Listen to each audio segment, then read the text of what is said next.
సముద్రం మధ్యలో ఒక అద్భుతమైన నగరం ఉండేది. అక్కడ 9 లక్షలకు పైగా పెద్ద పెద్ద రాజభవనాలు ఉండేవి.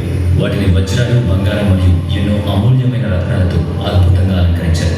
ఈ నగరం ఎంత చక్కటి ప్రణాళికతో నిర్మించారంటే ఇప్పటి ఆధునిక నగరాలు కూడా దీని ముందు తెగతొడిపాయి. కానీ అకస్మాత్తుగా ఒక రోజు చూస్తుండగానే ఆ మహానగరం సముద్రంలో మునిగిపోయింది. ఇప్పుడు మన కాలంలో కాస్త ముందుకొద్దాం. ఇది 1983వ సంవత్సరం. గుజరాత్లోని ఒఖా తీరానికి సమీపంలో అరేబియా సముద్ర అలలు ఒక వింత ఆందోళనతో తీరాన్ని తాకుతున్నాయి.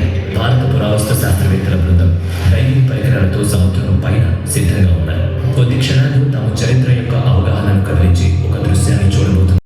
వారికప్పుడు తెలియదు. వాళ్ళు సముద్రపు లోతులోకి దూకిన వెంటనే కిందకు వెళుతున్న కొద్దీ వారికి ఇసుక, రాళ్ల మధ్య కొన్ని అసహజమైన ఆకారాలు కనిపించాయి. అవి ఒకప్పటి కాలానికి సాక్ష్యంగా నిలుస్తున్నాయని వారికి అనిపించింది. వారి శరీరం నిశ్చేష్టమైంది. శ్వాస ఆగిపోయింది. వారి కళ్ళ ముందు ఉన్న ఆ దృశ్యం ఒక ప్రశ్నను లేవనెత్తింది. వేల సంవత్సరాల నాటి గ్రంథాలలో చెప్పబడిన నగరం ఇదేనా? నిజంగానే సముద్ర గర్భంలో ఒక నగరం మొత్తం సమాధి చేయబడిందా? వారి ముందు కనిపించిన దృశ్యాన్ని చూసి వాళ్ళు ఆశ్చర్యపోయారు. పెద్ద పెద్ద రాళ్ళు, ఎత్తైన గోడలు, వాటిపై అద్భుతమైన కళాకృతులు చెక్కబడి ఉన్నాయి. నీటి అడుగున ఒక నగరం మొత్తం ఉన్నట్లుగా అనిపించింది.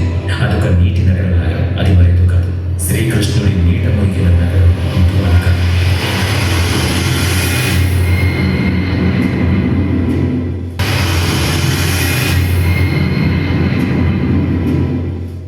చాలా కాలంగా మహాభారతం మరియు రామాయణం వంటి దివ్య గ్రంథాలను కేవలం కట్టుకథలుగా చెప్పేవాళ్ళు.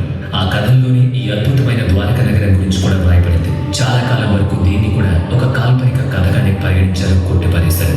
కానీ 1983లో డాక్టర్ ఎస్ఆర్ రావు, అతని బృందం ఈ నగరాన్ని కనుగొన్నప్పుడు దీనిని కేవలం కల్పనగా భావించిన వాళ్ళు ముక్కున వేలేసుకున్నారు.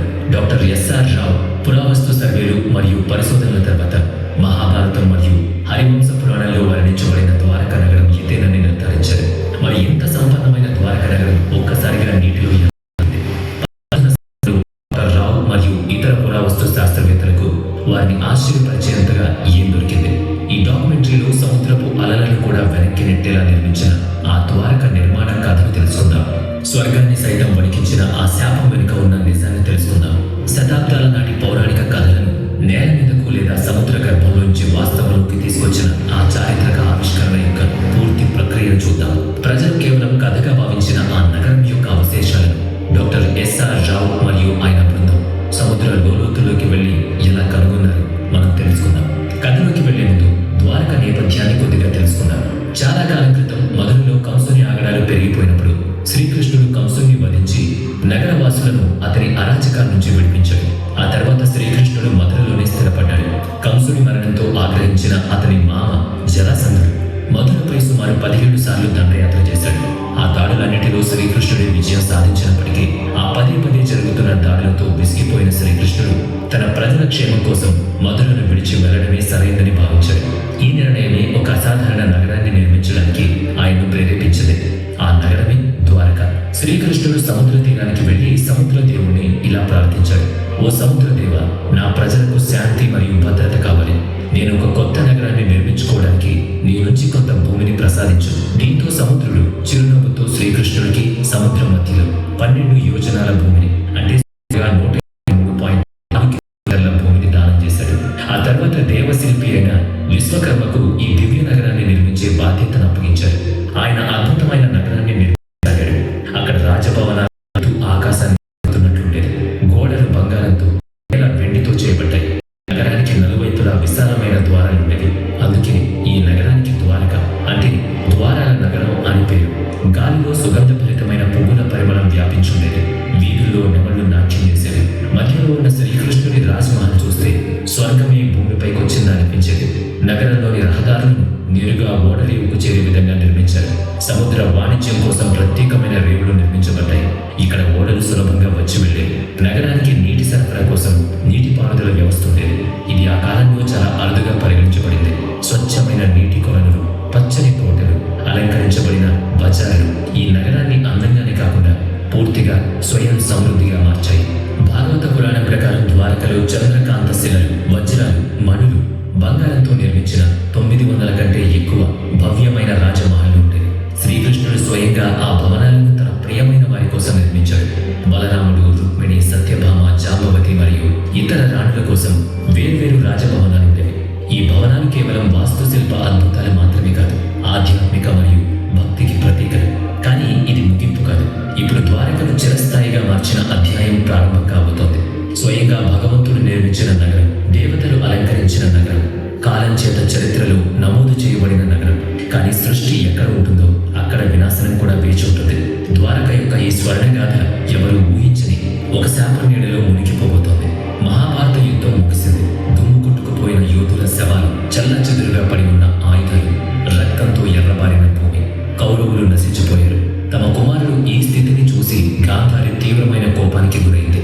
శ్రీకృష్ణుడు తలుచుకుంటే ఈ యుద్ధం జరిగేది కాదని ఆమె నమ్మింది.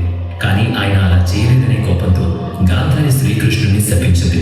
నా వంశం ఎలాగైతే నాశనమైందో అదే విధంగా నీ వంశం కూడా నాశనం అవుతుంది అని. ఈ శాపం యదువంశ వినాశనానికి పునాదిగా మారింది. కానీ ద్వారక నాశనానికి మరొక కారణం కూడా ఉంది. ఒకానొక సమయంలో ద్వారక సమీపంలోని పిండారక అనే ప్రదేశానికి కొందరు గొప్ప ఋషులు వచ్చారు. వారిలో విశ్వామిత్రుడు, వశిష్ఠుడు, నారదుడు, కన్నుడు, దుర్వాసుడు వంటి మహర్షులున్నారు. ఆ ఋషులను చూసి శ్రీకృష్ణుని కుమారుడు సాంబుడు మరియు అతని స్నేహితులు ఒక చిలిపి పని చేయాలనుకున్నారు. సాంబుడు ఒక గర్భవతి స్త్రీ వేషం ధరించి ఆ ఋషుల వద్దకు వెళ్ళాడు. ఆ ఋషులు సాధారణ సాధువులు కాదని, వారికి అన్నీ తెలుసని, త్రికాలదర్శులని వారు గ్రహించలేకపోయారు.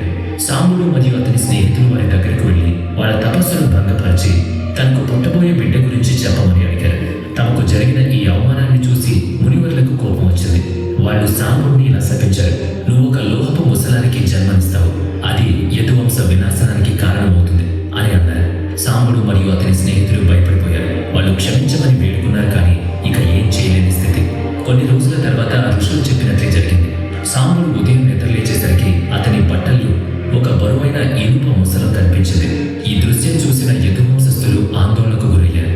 ఈ విషయం శ్రీకృష్ణుని తాత అయిన ఉగ్రసేన మహారాజుకు తెలియగానే ఆయన ఆ ముసలాన్ని చిన్న చిన్న ముక్కలుగా చేసి సముద్రంలో పరేయమని ఆజ్ఞాపించాడు. ఆ ముక్కలను సముద్రంలో వేయగానే ఒక పెద్ద చేప వాటిని తినేసింది. కొంతకాలం తర్వాత కొందరు జాలర్లు ఆ చేపను పట్టుకుని కోయగా కడుపులో అనే ఒక వేటగాడికి అమ్మేశారు. ఆ ముక్కలతో తన తయారు చేసుకున్నాడు. మరోవైపు ద్వారకలో పరిస్థితి దిగజారడం ప్రారంభమైంది.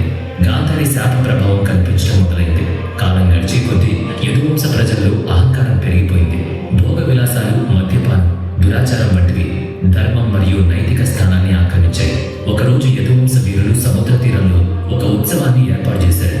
దీన్ని నేటికి ప్రభాస త్రికాలని పిలుస్తారు. మద్యం, అహంకారం మరియు తిట్లు ఆ ఉత్సవాన్ని ఒక యుద్ధ భూమిగా మార్చాయి. వాళ్ళు తమను తామే పోరాడుకోవడం మొదలుపెట్టారు. ఏ ఆయుధాలతోనైతే వాళ్ళు యుద్ధాలు గెలిచారో అవే ఆయుధాలతో ఒకరినొకరు చంపుకోసాగారు. ఇక వినాశనం సమీపించిందని శ్రీకృష్ణుడు గ్రహించాడు.